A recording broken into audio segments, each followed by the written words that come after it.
There is now a new effort underway addressing the need for more kidney donors. A bipartisan bill recently introduced by Congresswoman Nicole Maliotakis is hoping a tax credit will encourage more people to donate. Our Teresa Priolo has more on the proposed legislation and what it could mean for the tens of thousands of people currently waiting for a life-saving transplant. Well, my daily life has changed dramatically. Vadrian Alston knows she's one of the lucky ones. In 2022, she received a life-saving kidney transplant from a complete stranger. I'm able to live a full life now, not being on dialysis every night. I'm able to travel more, to do more things with my family, and I'm able to enjoy my children more importantly. That full life includes working as an NYPD officer. I'm able to just help others, out there, because that's what my job entails. It entails me to help others. So it's just a blessing altogether to be able to have a normal life again. A blessing made possible by a selfless donor who happened to hear Alston's story on the news. I've always known that you could live a perfectly normal life with just one kidney, so at the rate of trying to help someone, why not help save their life? Sophia Jackson says she didn't know a lot about kidney donation, but immediately decided she wanted to help. I don't think that people realize that you go through such a complete medical workup that they want you to be just as healthy donating as your recipient. So they're not going to put you in jeopardy. And even though she wasn't a match with Alston, she was still able to donate her kidney to another person on her behalf. Move her off the waiting list, which I'm sure you've heard is anywhere from 8 to 10 years. According to the National Kidney Foundation, an estimated 12 people die every day while waiting for a kidney transplant. That's where the End Kidney Deaths Act comes in. The bill would create a 10-year pilot program to provide a refundable federal tax credit for living kidney donors who donate to a stranger. The refundable tax credit is for $10,000 each year for 5 years, $50,000 in total.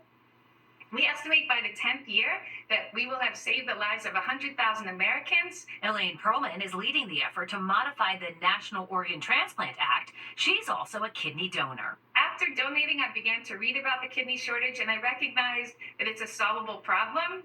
And so I decided to resign from my position and take on advocacy full time. And she believes this tax credit is the key to saving more lives. Donation does cost donors money in terms of lost wages and out-of-pocket costs. Most donors are reimbursed for those expenses. However, for low-income donors, it can be a real barrier to donation. I'm certainly in favor of replenishing lost wages, paying for those expenses.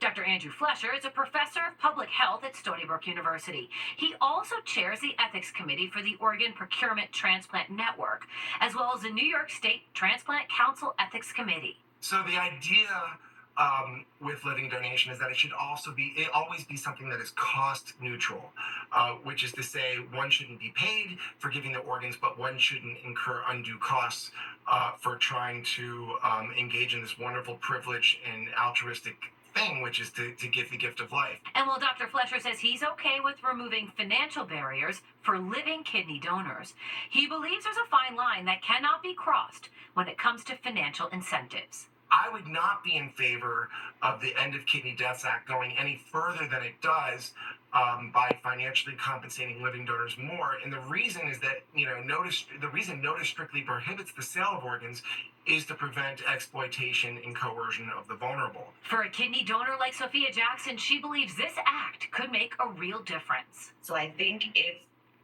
they were able to pass this, there might be more people that would be willing to say, okay, I won't be put in a financial bind if I do this. A feeling echoed by Vadrian Alston, who knows firsthand what it's like to be on that wait list. There's so many people out here in this world who are in desperate need of a kidney, and receiving this organ would mean the world to them. Teresa Priolo, Fox 5 News.